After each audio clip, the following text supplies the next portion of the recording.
Estar consciente, antes de tudo, é ser capaz de pensar, observar e se relacionar com o mundo exterior. No entanto, quando este mundo nos oprime, subjuga e desumaniza, a consciência deixa de ser uma mera resposta do sistema nervoso e passa a operar como uma ferramenta de emancipação. Na década de 1970, em meio à ditadura militar, os movimentos de luta pela igualdade racial cresciam em todo o Brasil. E foi sob forte repressão que nasceu a ideia de criar uma data que simbolizasse a luta e a união do povo negro. Assim surgiu o dia 20 de novembro. Inspirado no líder quilombola Zumbi dos Palmares, esse dia passou a evocar a necessidade constante da população afro-brasileira confrontar os ecos da violência colonial. Entre as batalhas e os batuques do dia a dia, quem estiver consciente ainda pode ouvir o canto de resistência que vem dos quilombos e atravessa a história. O Quilombo dos Palmares foi a maior das potências, o maior símbolo de resistência negra no Brasil, em todos os tempos, foi o Quilombo de Palmares. Se transformou em uma grande cidade, num sonho aí da grande liberdade. Zumbi, quando ele morre, quando ele é assassinado, no dia 20 de novembro de 1695, essa foi a data escolhida pelo movimento negro, partindo do Rio Grande do Sul, do movimento negro de Palmares, para que essa data fosse considerada a data maior nossa.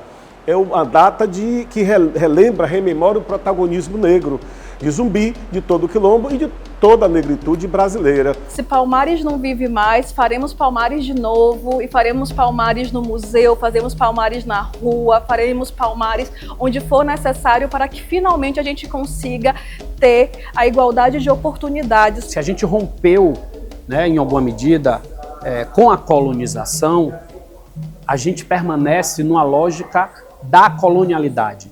Ou seja, os elementos que fundamentaram as relações de poder na colonização, eles permanecem permeando as relações sociais. O Gessé Souza, por exemplo, é um intelectual que diz que a gente não rompeu com a escravidão.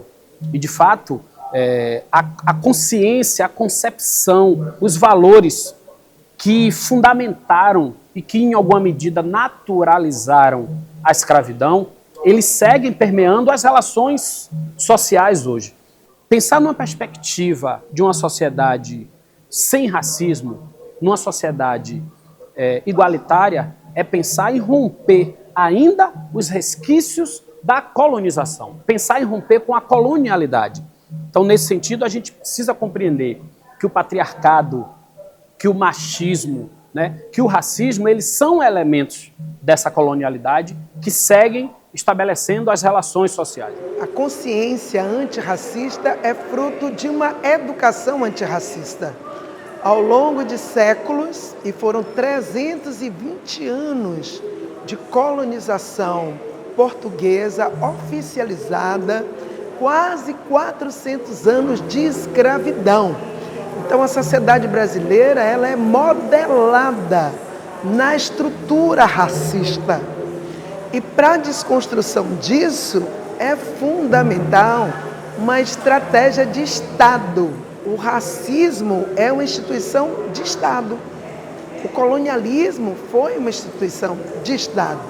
O antirracismo precisa ser uma instituição de Estado. Nelson Mandela dizia, eu acho muito interessante essa frase dele, que ninguém nasce racista, né? O racismo é construído. Se ele foi construído, se ele é construído, ele pode ser também desconstruído. Então, para a gente é importante fazer essas desconstruções. Não existiria Brasil sem a mão negra e a mão indígena. O Brasil não seria Brasil, né? Agora, qual é o resultado disso? É que nós damos muito e recebemos muito pouco, ou quando recebemos de troco, é essa produção quase infinita de desigualdades, e sobretudo a desigualdade racial. A gente tem que desnaturalizar o olhar. O olhar, nós temos que ter olhos de enxergar as iniquidades e enfrentá-las.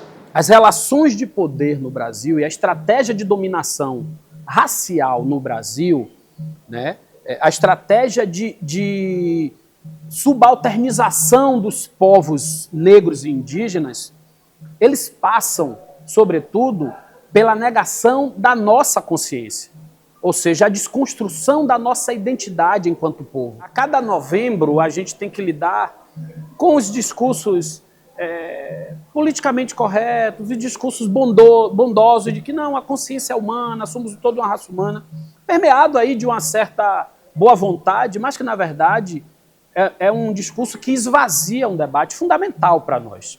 É necessário ter consciência negra, sobretudo quando a gente fala de Brasil. Então, a consciência negra, ela é algo nesse sentido. É tomar consciência do que é ser negro no Brasil, é absolver e assumir a sua identidade política, fenotípica, mas também uma identidade histórica, que faz com que você esteja nesse lugar hoje, percebendo que esse lugar que você ocupa, ele é produto de uma construção histórica de opressões. O movimento negro ele é protagonista. É por isso que começamos anos atrás a desconstruir essa história do 13 de maio. Não é que o 13 de maio não seja importante, a Lei Áurea foi importante.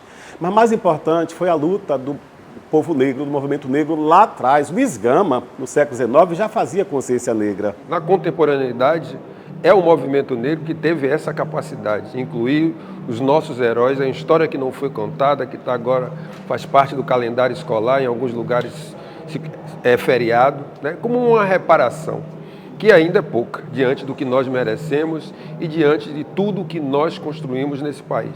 A gente precisa acabar com essa segregação racial que persiste ainda hoje e que limita as oportunidades de diversas pessoas. Para romper as dinâmicas de segregação e construir uma sociedade plural e inclusiva, é necessário investir na formação de cidadãos conscientes, capazes de exigir e defender os seus direitos fundamentais.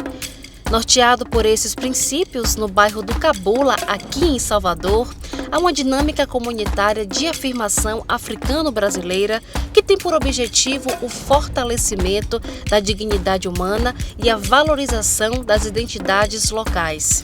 Iniciada em novembro de 1990, há mais de 30 anos, a Associação Odearte segue sendo um importante instrumento de transformação na vida de inúmeros jovens.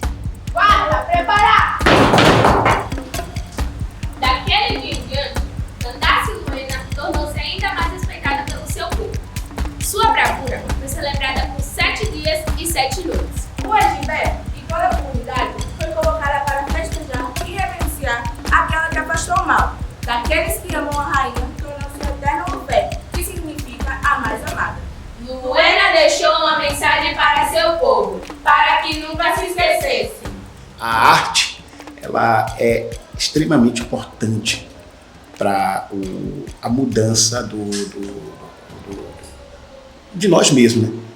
Se por acaso as pessoas soubessem a força que a arte tem, hoje o mundo seria outra coisa, né? Na verdade, a nossa ação de reconstrução da nossa história e de reafirmação da nossa condição de povo, ela se dá em diversas frentes. Diversas frentes. Todas elas cumprem papéis importantíssimos. O que seria de nós se não fosse a religião, se não fosse o candomblé, se não fosse a força da nossa ancestralidade? Que outro lugar, que outro espaço social se preservou o nosso idioma de África, sabe? E é preservado ainda hoje. Então, a força, né, e o poder da nossa fé enquanto povo, da nossa ancestralidade religiosa, é algo que cumpriu um papel fundamental na manutenção da nossa existência enquanto povo. A arte em si, ela também é um elemento de força muito grande da nossa população, né? A gente se afirma muito pela arte. A gente ocupa um espaço significativo na sociedade pela arte. Mas eu escolhi a arte, escolhi a dança porque eu quero mudar o mundo. E eu consigo fazer isso. Eu consigo, a quantidade de pessoas que passaram na minha vida, com quem eu conversei, que se transformaram como eu, certo? Que me tiveram como exemplo, que tiveram Mário Guzmão como exemplo, Clyde Morgan como exemplo, King como exemplo, certo? Todas essas referências, eu acho que a gente começa a mudar o perfil desse país. Aqui em Salvador existiu durante muito tempo o Museu Estácio de Lima, né? Que foi um museu racista que disseminou durante muito tempo, né, a teoria lambrosiana que criminalizava a cultura afro-brasileira. A arte, ela nos possibilita pensar o mundo através de outros aspectos, né? Ela traz a ludicidade, traz outras perspectivas de narrativas. A gente está aqui mesmo com a exposição Defeito de Cor, que nos possibilita refletir sobre a história no passado e como impactou no presente a partir da perspectiva de diversos artistas. Então, a arte, ela provoca, eu acredito que a arte, ela serve a algo além da própria arte, né? E a gente que está aqui no Museu Nacional da Cultura Afro-Brasileira, a gente pensa que a arte também ela pode servir no combate ao racismo, assim como a gente pode provocar a sociedade a repensar diversos tipos de ações. Infelizmente, ainda hoje, a cultura afro-brasileira ela sofre muito, né, com esse estigma que foi construído durante muitos séculos aí no passado, né, e o museu, assim como as artes, ela pode contribuir para uma sociedade antirracista, né, onde a igualdade e de direitos seja de fato exercida, né? O projeto de sociedade desenvolvido no pós-abolição pelas elites brasileiras, né, a partir desse novo momento que é a República, foi numa perspectiva de tornar o Brasil uma sociedade moderna, né, ao modelo das sociedades europeias. No pós-abolição, houve um planejamento da inexistência da população negra, e isso não é retórica. Eu estou falando que, de fato, as elites brasileiras planejaram que com 100 anos não existiria mais negros no Brasil. E foram desenvolvidas políticas públicas para a inexistência da população negra, o que foi o incentivo à imigração europeia, né? Foi para justamente contrabalançar ali a densidade demográfica negra, o estímulo à miscigenação. Chegou-se, inclusive, a cogitar a possibilidade de proibir casamento entre pessoas negras. O racismo não tira férias. O antirracismo também não pode ocupar apenas lapsos de tempo. Nós precisamos não fazer da Bahia aquele lugar apenas em que se celebra a negritude, para vendê-la como produto turístico, mas que celebra uma negritude que de fato é cidadã, celebra-se uma negritude que de fato é protagonista. Então é isso que a gente precisa efetivamente fazer, trazer essa discussão para todos os dias do ano e a gente poder construir de fato esse país plural. Que bom que nós somos diferentes. A questão é quando as diferenças se tornam marcadores de desigualdade. Não há saídas individuais. As nossas saídas são coletivas. E aí a gente cai hoje, por exemplo, num elemento que é bastante discutível, que precisa discutir, que é a representatividade. A representatividade importa, massa, mas não é suficiente, sabe? Porque a representatividade que a gente precisa é a representatividade política, e eu não estou esvaziando a importância da nossa presença enquanto povo. Mas a nossa presença enquanto povo precisa estar associada a um projeto de libertação do nosso povo. Não basta ser negro, tem que ser o negro que tenha consciência. É a consciência negra que vai fazer a gente perceber que nós precisamos ocupar aquele espaço, que nós somos capazes e que nós precisamos ocupar e que só nós vamos estar naquele espaço construindo um projeto, desenvolvendo um projeto que seja verdadeiramente associado à nossa emancipação enquanto povo.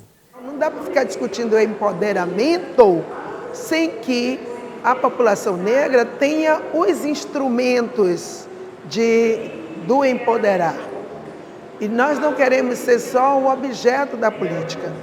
Nós queremos ser protagonistas. Mas a consciência negra é, sobretudo, de fato, consciência crítica, consciência política, de que um outro país deve ser construído onde todos sejam cidadãos de primeira classe. Para caminhar para frente, a gente precisa ter o nosso referencial do passado. A gente precisa saber de onde a gente vem. Nossa história é uma história de uma eterna construção de caminhos. E para abrir os nossos caminhos, a gente sempre tem que lançar um olhar para trás, para a gente saber como a gente chegou até aqui e onde a gente quer chegar. A força da nossa espiritualidade, que pode se materializar na ancestralidade, é fundamental e que dá a cor, que dá o tom, que dá o sentido a essa cidade, ela é crucial nesse processo nosso de libertação do que eu diria da nossa escravidão mental, porque a gente já se livrou dessa daqui, mas tem uma que está na cabeça. E essa mental precisa ser libertada de todas as formas. O que é que você faz para passar esse seu conhecimento que seus ancestrais passaram para você? Cada geração, como diria a Francis Fanon, cada geração precisa conhecer qual é a sua missão e cumpri-la ou traí-la. Então que essa geração não venha trair, venha cumpri-la, a missão de receber o bastão e ir mais para frente, né? E tendo cuidado com as armadilhas. E eu considero, minha gente, que é fundamental que a gente possa fazer essa conexão intergeracional. E como diria Ella Baker, né? Quem luta por liberdade não descansa.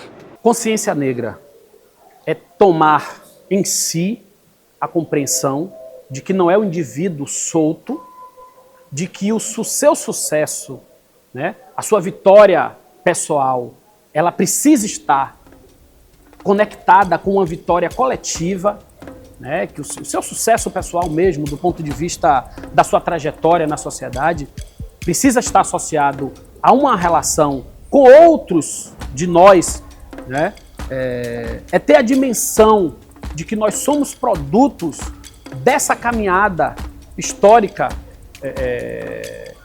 que a gente obrigatoriamente fez aqui nesse país e, sobretudo, tomar consciência de que a gente ainda vive sob uma lógica colonialista e que é necessário forjar elementos coletivos para superar essa lógica colonialista, para superar o racismo e para construir uma sociedade, né, verdadeiramente pós-colonial. O Dia da Consciência Negra, ele é importante porque causa essa discussão, causa essa comoção, nós somos vistos, eu sou chamado para falar todo dia, toda hora, e outras eventos acontecem nesse sentido, mas seria legal que fosse o Dia da Consciência Branca, e o branco começasse a refletir as mazelas que eles causam ao povo negro nesse país.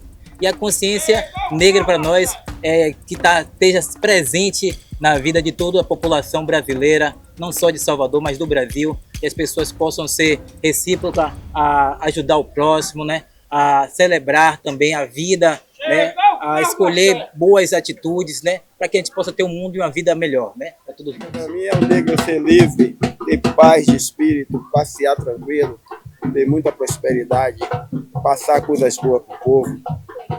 É liberdade, é poder, o direito de ir e vir, sem ser olhado, entendeu? Conquistar a independência. E assim, às vezes eu falo que as pessoas às vezes querem ter a consciência, mas não querem lutar pelos seus direitos, estudar, batalhar. Que é para você, quando entrar num lugar, quando as pessoas te olharem de cara feia, você ser empoderada. No caso, nós mulheres, né? Empoderada. Porque eu tô pagando a mesma coisa que você. Então, não vai me amedrontar, não vai me afrontar. Eu trabalho, eu conquistei. Se eu estou aqui é porque eu conquistei meu lugar. Para mim, a consciência negra é isso. Para mim, a consciência negra é uma palavra muito forte, né? É ser negro. Eu me acho negra. Se minha cor é parda, mas eu não tenho nada de parda, eu sou negra.